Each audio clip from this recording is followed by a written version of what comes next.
One of the really interesting things about the way that Sinners is built is that the vampire stuff doesn't start till really, really late. In fact, the first half of the movie leading up to the sea change is really a character-driven drama about the birth of a juke joint in Jim Crow South. It's about two complicated Black men taking control of their own destiny with their cousin, harnessing the power of his gift to create a place where their people can finally be free, where past, present, and future can merge in a beautiful musical dance. Right here at the middle, this is where the piece turns, right? And this is the next piece of sea change that we haven't talked about yet on this podcast. The only reason we know that we are in a vampire movie is because of the frame, the very first scene in the movie, and one little scene that happens about 45 minutes in. That's the end of Act 2 in a 7-act structure. So here's how it works. I'm Jacob Krueger, and this is the Write Your Screenplay podcast.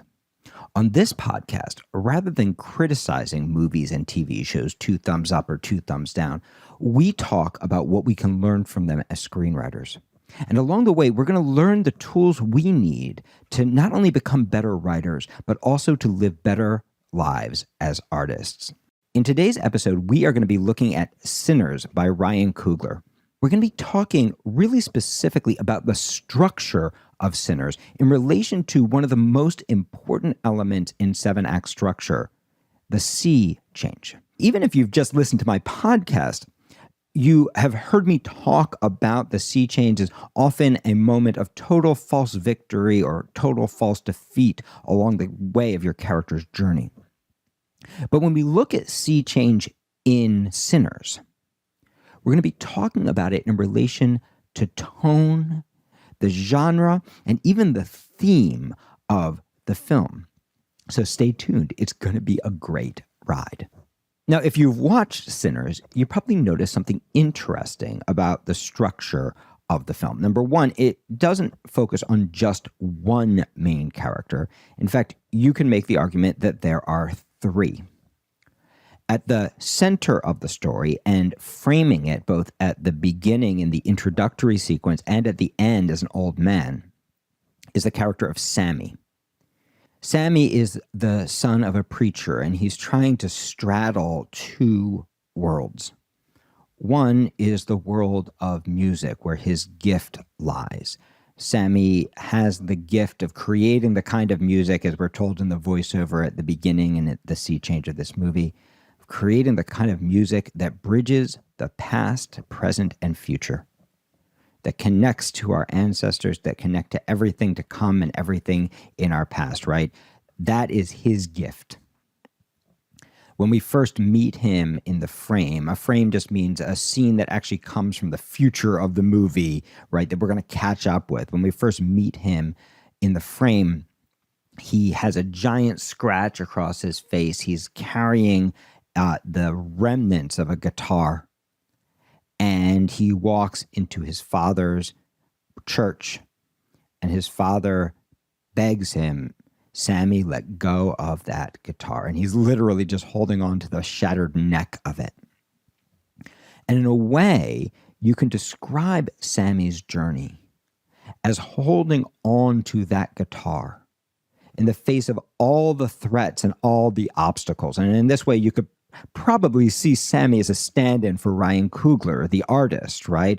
Holding on to that guitar, holding on to that dream, holding on to that art in the face of all the obstacles that come and hit us as artists, and that particularly hit his whole community. So some of the obstacles that Sammy is going to fight, he's fighting the belief system of his father.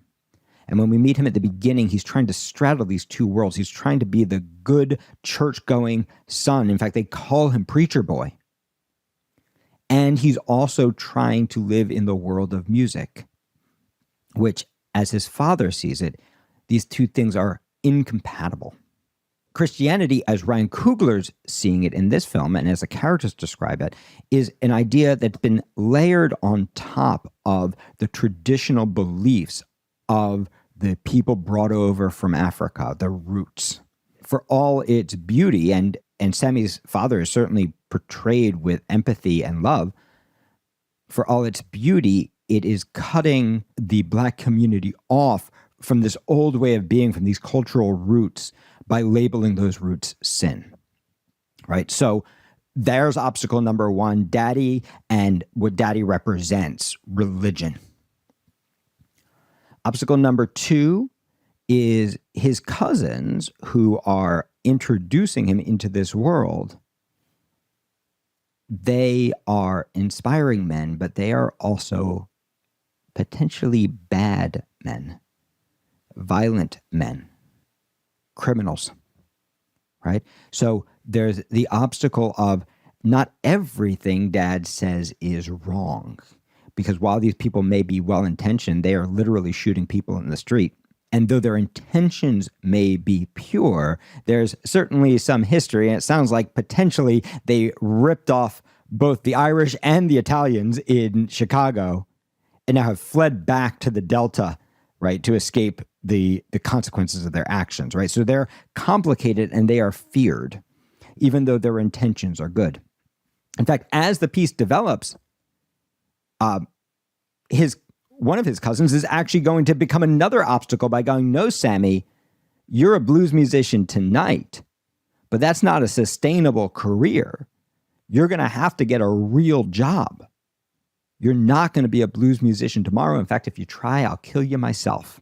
So we have the pressure, even from the people who are empowering him, to try to push him to live a different kind of life.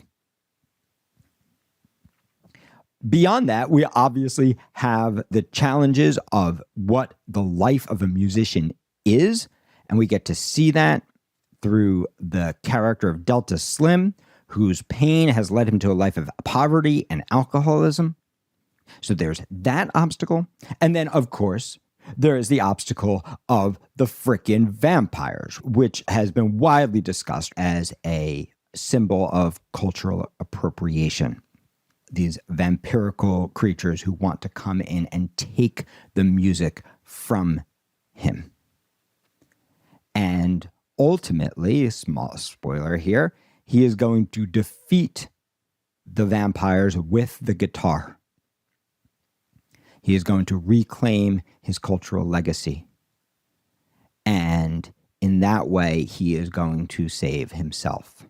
So this is the character's journey. The character's journey is to not let go of the guitar, despite all the cultural forces, all the personal forces, all the political forces, all the sociological forces, all the religious forces, and all the supernatural forces coming to stop him. He is trying to hold on to that guitar. So this is one of those rare movies where the main character, the central character, Sammy, does not change, which means we have a different kind of structure. We have a test movie structure rather than a change movie structure. Then connected to that, we have two other central characters, Smoke and Stack. And they're literally played by the same actor, and there's a reason for that. It's not just cute to have twins. Smoke and Stack are bifurcated because the character of Smoke and Stack is bifurcated. These are two sides of the same person. Smoke and Stack, for all their problematic elements, they are sinners just like everybody else in this movie. Despite their problematic elements, they are trying to build a safe cultural place for their people. A place where the blues and the history and the culture can thrive and where people can feel free. That is what they're trying to build. But there's a bifurcation inside the character that gets dramatized by the creation of two separate characters, right? So you could think of Smokestack as one character with two parts played by the same person. There's one part that is protective, that wants to keep the forces of cultural appropriation, keep the white people out, and just have something just for us, that wants to create a safe place where the challenges of the world cannot enter. That part is the character of Smoke.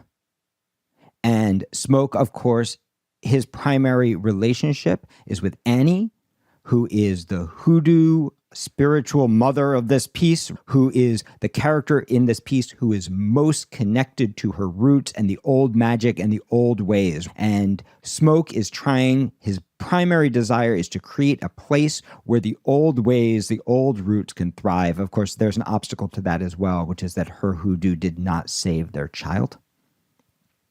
And he's ultimately going to have to go on a journey where he follows her demand after she's bitten by a vampire to free her, to kill her, rather than to allow her to live a life disconnected from her roots, right? So he is also primarily tested, even though there's that change at the end, right, which is to fully commit and to lose her in order to regain her, right? So there's Smoke's journey. Stack represents the opposite side of this character. Stack is the person who is a part of Smokestack, who's a part of this character, who dreams of a world that is post-racial, who dreams of a world that is beyond the false binaries of us and them, where a human being is just a human. And there are two parts of this character, too. There's a part of him that longs for it, right? And that's dramatized thematically through his love for Mary, who is a black woman or a partially black woman who can pass for white. And he loves her. And there's a desire for her. And still inside the character, there is a knowledge that he cannot have her, that having her will never be safe. And so the backstory is that he has passed her on to a rich white man where she can pass and be safe, but be disconnected from her roots and her real love. And in fact, his action over the course of the piece is to try to push her out of this place that he has built and out of his life, even though he loves her, out of a desire to protect himself and her. So there's this really interesting bifurcation in the character, right? There is Stack, who wants to belong to a wider society, who wants to dream of a society where race doesn't matter. And still inside of Stack, there's the knowledge that it will never be safe. And there is Smoke, who wants to connect to his roots and wants to create a safe space just for himself and to push out all these other influences which are potentially threatening. And this, of course, caught up in all that, right, is the problem of money. So there is a reason why it is Mary, the passing, partially black woman, who's a symbol of the desire to assimilate and be part of the most beautiful part of cultural sharing, right? The imagined melting pot that we all wish we could have, where everyone is influenced by each other and treats each other with love and respect. And at their door appear these three, we know they're vampires, they don't, they seem like Irish musicians. There's a little bit of a really subtle twist there.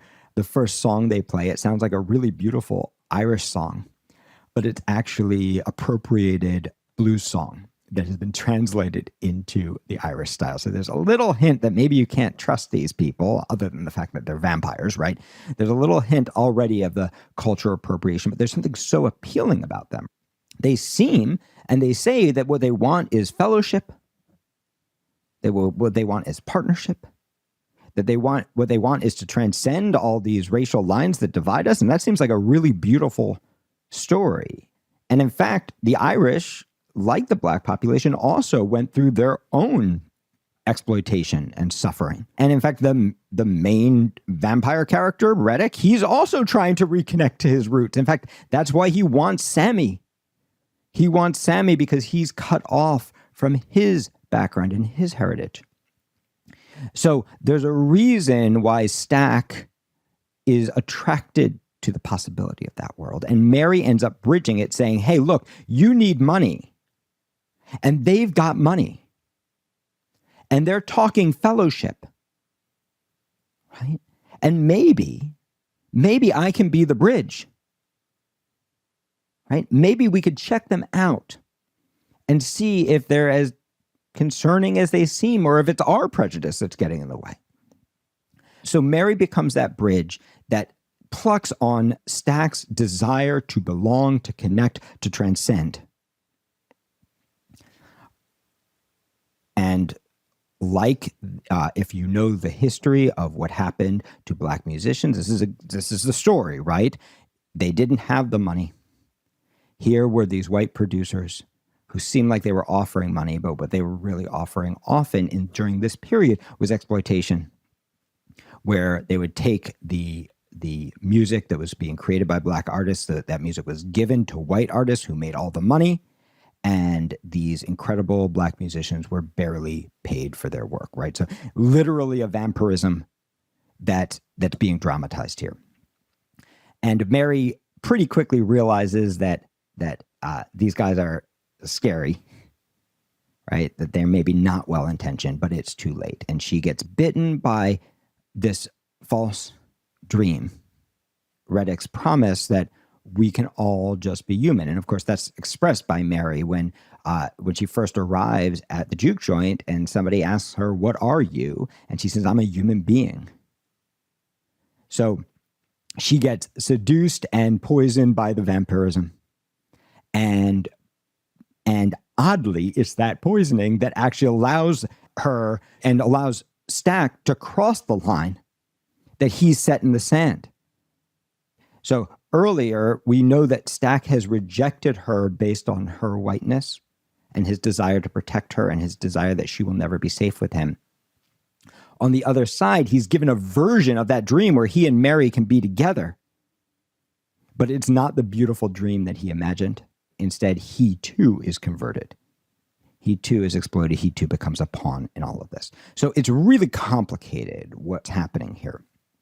So we have three main characters, one of which is a bifurcated version of the same character, one that wants to set a line, the other that wants to cross it, one that wants a thing for us, the other that wants to belong, one that believes, that knows that the only safe place is a place they create for themselves, the other that dreams of a post-racial world, right? So it's really complicated stuff here. The Smoke character, you could say that he changes, but really what he does is he ends up doubling down, right? He has to let go of his brother and ultimately has to let go of Annie, and ultimately that will connect him to his past, to his child, to his roots, and to himself, even though it happens only in death. And Stack will go and join the vampire army. He will assimilate. And there's a really fine line that Ryan Coogler is building here, and it's something that's worth discussing. And you're going to see how this all connects later to the idea of the sea change and the structure of this piece, and some ideas you can use in your own writing. So the big choice that Smoke makes is not to kill Stack, not to drive a stake through his vampiric heart and free his soul, but rather to leave him alive for the promise that he will not hurt Sammy. Now, we could quibble about why you can trust this one vampire and not all the others when all the others lie. It doesn't matter. When we go all the way into the future, we're going to see Stack and Mary are actually together. They have lived a version of a better life together that they couldn't live under the old paradigm. But they've also lost something. They've lost the connection to their roots. They've lost the ability to see the sun. They've lost the feeling, even in spending an endless lifetime together, of truly being free. Right? So What Ryan Coogler is saying is that something actually very complicated. And one of the ways that we can see that is in the way that the Irish music is treated. In fact, in the very opening, the first kind of singer, of musician that could transcend the line between past and present that we're told about is not a black one. It's an Irish one. We are told about all the different kinds of musicians that transcended these lines. And the first one is Irish. We're told in ancient Ireland, they were called Philly, right? So this is the first kind we're told about, right? And this is another really strong choice that Ryan Coogler makes and that you should be thinking about too. When you are writing a political piece, and we can all agree that Sinners is a political piece, right? It's about the appropriation of black music.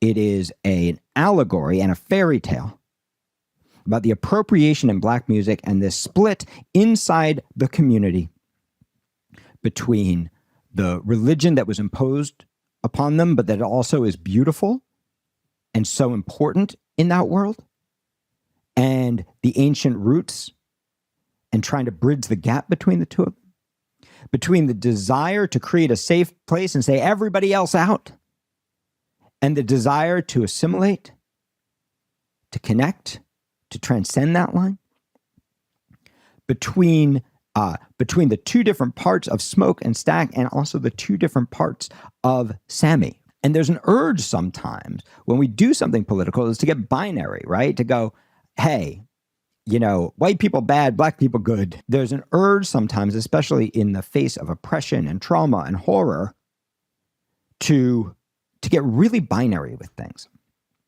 And I think one of the things that allows Sinners as a film to transcend all that is its refusal to find a simple binary. The black characters have their own sins and their own flaws and their own failings. And the literal vampires, led by Reddick, despite their lies and their horror and their violence, they've also got an interesting point. The words Reddick is speaking are beautiful words. They actually embody the dream of where we would like to take our culture. The music that they play is beautiful music. And in fact, the big dance number in the second 2/3 of the movie, the big dance number with all the vampires is freaking gorgeous, right? And seems to transcend all these problems that divide us in our world. So what Ryan Coogler is doing is he's not saying this is good, this is bad. He's not simplifying. Rather, he's saying, boy, isn't this a beautiful dream? And isn't there something gorgeous here? And isn't it sad the way the traumas of other traumatized communities lead them to become vampires? Isn't it sad the way that these ideas get twisted into exploitation rather than honored, right?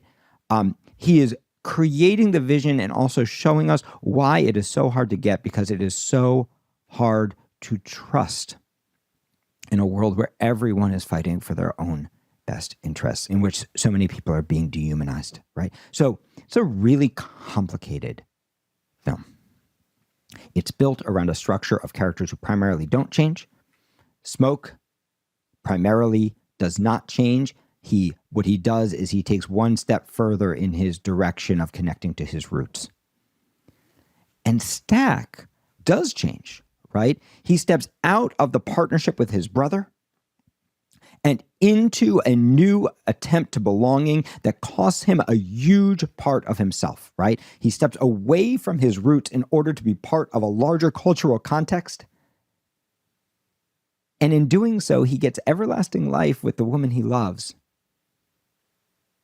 But he also becomes part of a horrible system of exploitation, right? So it's a really complicated look at those forces. And so the first lesson I want you to take as you look at Sinners is if you find that there's a false binary in your piece, one thing's too good, one thing's too bad, everything's too simple, what happens if you look for the beauty in the other side? What if you look, even if you have an antagonist, and we can agree, Reddick's a pretty evil antagonist, right? If you look for where's his pain, where's his beauty, where's his dream, what is the good thing that got twisted up in this person? What are the obstacles that have created the trauma? And similarly, if you have your main characters and they seem too good, you want to go, what's their flaw? What's problematic about them? How are they still a part of their problematic society rather than the perfect primary color superhero that doesn't actually have any humanity to them either? What's beautiful about Sinners is everybody in the film is a sinner, right? But it is through their violation of these lines, right, that so much beauty and freedom is created. Now, how does all of that connect to the idea of sea change? So the sea change in a 7-act structure is going to happen right at the end of Act 3.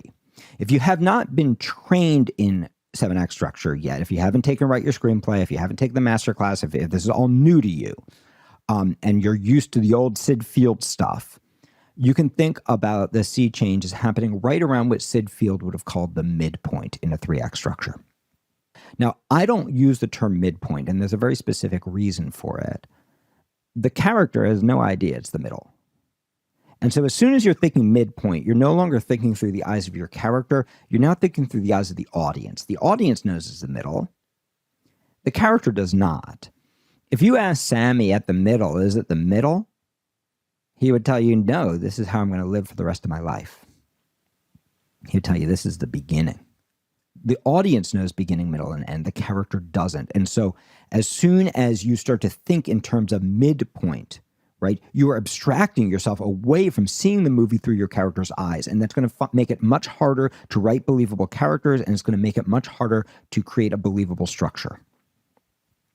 If instead you look at midpoint as a sea change, a place of total shift for the character, then suddenly it's going to make a lot more sense in your structure. So in 7 acts, you can almost think of 7 acts folding over like a book around the sea change. Acts 1, 2, and 3 pivot around this sea change moment. Acts 4, 5, and 6 are like funny mirror reflections of them. And then Act 7 is a little piece at the top here, right? That little piece that kind of brings home the meaning of the choices the character makes. So if you're brand new to 7-act structure, this is a way to start thinking about it, right? And that pivot point in the center is actually the most important point in your movie because it powers the whole second half of your movie. Now, normally this is built around a total false victory or total false defeat of the character, and that is true in Sinners as well. The sea change moment in Sinners is unmistakable, and it is perhaps one of the most beautiful scenes shot in recent history. It's the moment when Sammy finally performs in front of the crowd at the juke joint. And suddenly the juke joint is filled with all these beautiful dancers from all these different cultural heritages, spanning past, present, and future, all in one united dance. It's the moment that later Stack is going to refer to at the end of the movie as the last time he truly felt free. For Smoke, Stack, and Sammy, this is a total false victory, right? The juke joint has come completely to life in its greatest possible form. Sammy has reached the pinnacle that he will reach as an artist in this movie, if you exclude that little tiny tag at the very end. The dream that Smoke and Stack started out with at the beginning of this movie has come to its fruition, and it hasn't come at the end, it's come at the middle. We're at this place of total false victory. And I say total false victory because there's a threat that they are not aware of. One of the really interesting things about the way that Sinners is built is that the vampire stuff doesn't start till really, really late. In fact, the first half of the movie leading up to the sea change is really a character-driven drama about the birth of a juke joint in Jim Crow South.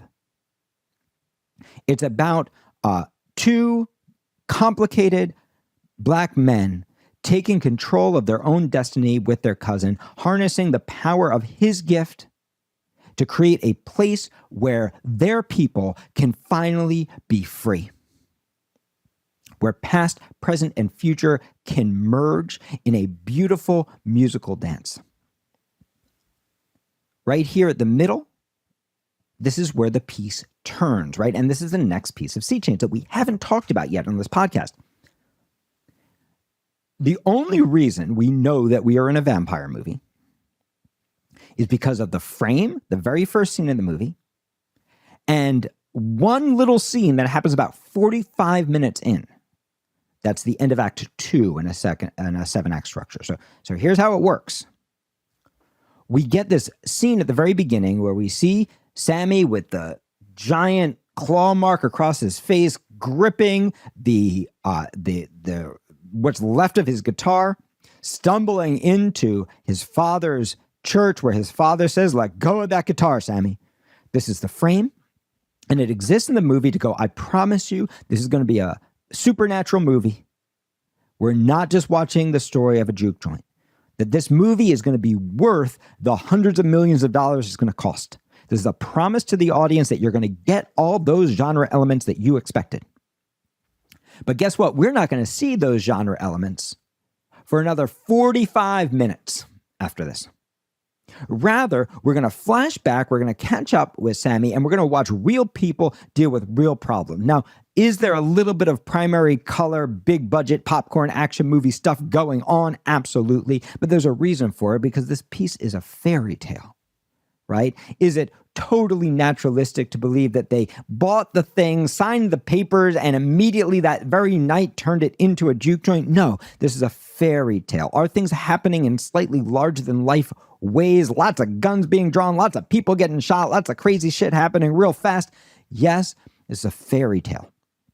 But it's a character-driven fairy tale. It is a story about trying to find your freedom inside of a Jim Crow South. And it is freaking beautiful. For 45 minutes, we are in character-driven land. And then 45 minutes in, at the end of Act 2, suddenly, Reddick appears.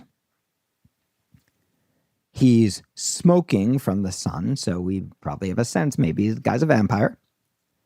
And he shows up at the house of two Ku Klux Klan members who are about to shoot him. But he tells them a story about being pursued by Native Americans, who we're later going to realize are vampire hunters, and their racism causes them to invite him in. And a really interesting thing happens to them, right? So he ends up converting them into vampires. We don't know this yet, but when he does, their racism drops away. And that is a really, really interesting choice. The obvious choice is to go, oh, the forces of cultural appropriation, of course they're racist, and of course the first two converts are Ku Klux Klan members. But what Ryan Coogler is doing is something really different and even more complicated. He's not talking about the bad intentions that cause racism and cultural appropriation and vampirism. He's talking about the good intentions that do. He's talking about the dream that goes wrong because of our collective traumas and our collective dehumanizations and our collective desire to take care of ourselves at the cost of other people. Okay, so here's the end of Act 2. And then we're going to have another 15 minutes where we watch the juke joint. And suddenly that moment is going to erupt into this extraordinary celebration of past, present, and future, the past, present, and future of music that's been unlocked by this incredible gift that lives inside of Sammy. And this scene is absolutely unforgettable visually, but it's also unforgettable because it's proof to you, this sea change moment, that you can get away with literally anything. The first half of Sinners is primarily a character-driven drama with a little dash of vampire stuff.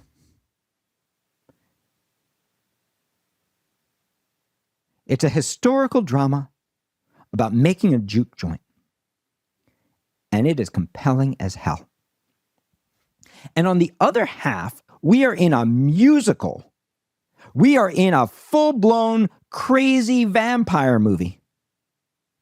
We are in an expressionistic piece about the link between past, present, and future. We're in a spiritual, right? We're in a genre-bending mashup that doesn't seem to conform to anything, and we're doing it inside the scope of a huge-budget action blockbuster. And how does he earn it? He earns it with the sea change. Because at the sea change, we're not only transcending past, present, and future, we're transcending genre. And suddenly, all these little elements that have been draped through explode. And we get this huge shift in the genre of the piece. Now, it's not that these elements weren't there before. We had music. But before music was Sammy playing guitar in the back of a car, or Delta Slim playing harmonica at the train station. And now at the sea change, music is full-blown musical theater happening in a film.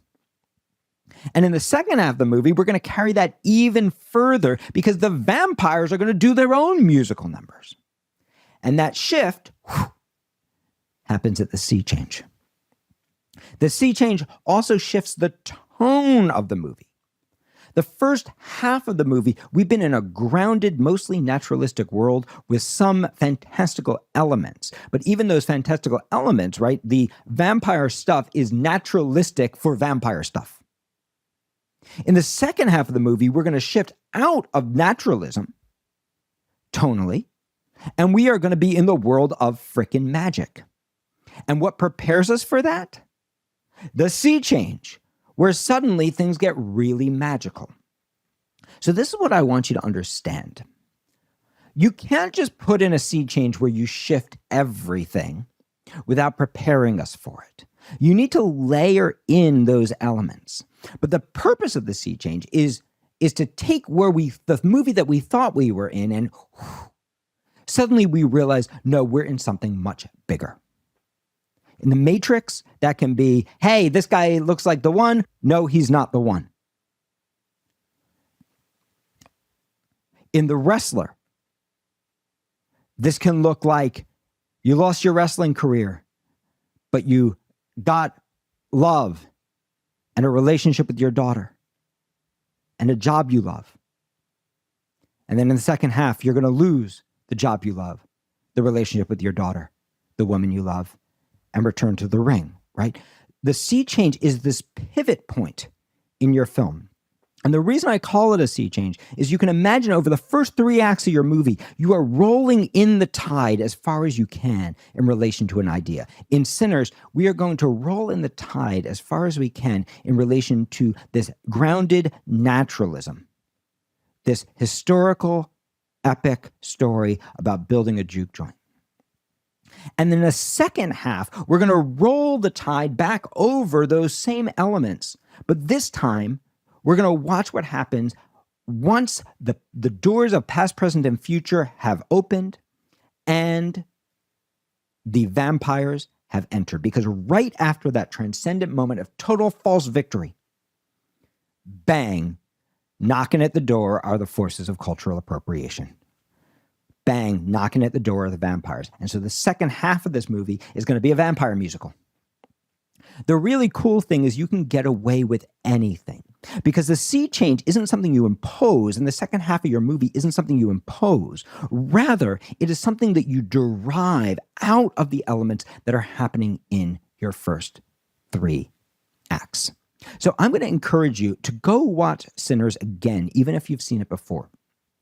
And you'll probably be really amazed to notice how grounded the first half is and how off the rails the second half is. You'll probably be surprised to realize that those two tones can work together because the tone of the second half of the movie is derived from little pieces of the first half. And because thematically, that journey is held together by the allegory that Ryan Coogler is building. The allegory for what actually happened, which was an oppressed people drew upon their roots to create a beautiful form of music. And out of desire to belong, out of need for money, out of a dream for a better world, and out of the exploitation of others, that music was taken from them. Its profits derived to other people in a way that even now, almost 100 years later, we need a movie like Sinners to talk about what reclamation might actually look like. So I hope that you enjoyed this podcast. If you want to learn more about 7-act structure, the sea change, and how you can use these ideas in your own writing, check out my upcoming Write Your Screenplay class this fall in September. It's a 4-week class. It includes a one-on-one consultation with a professional writer, and it will completely change the way that you look at screenwriting. Until then, subscribe to us wherever you get your podcasts. If you haven't yet, please write us a 5-star review, and I'll see you next episode.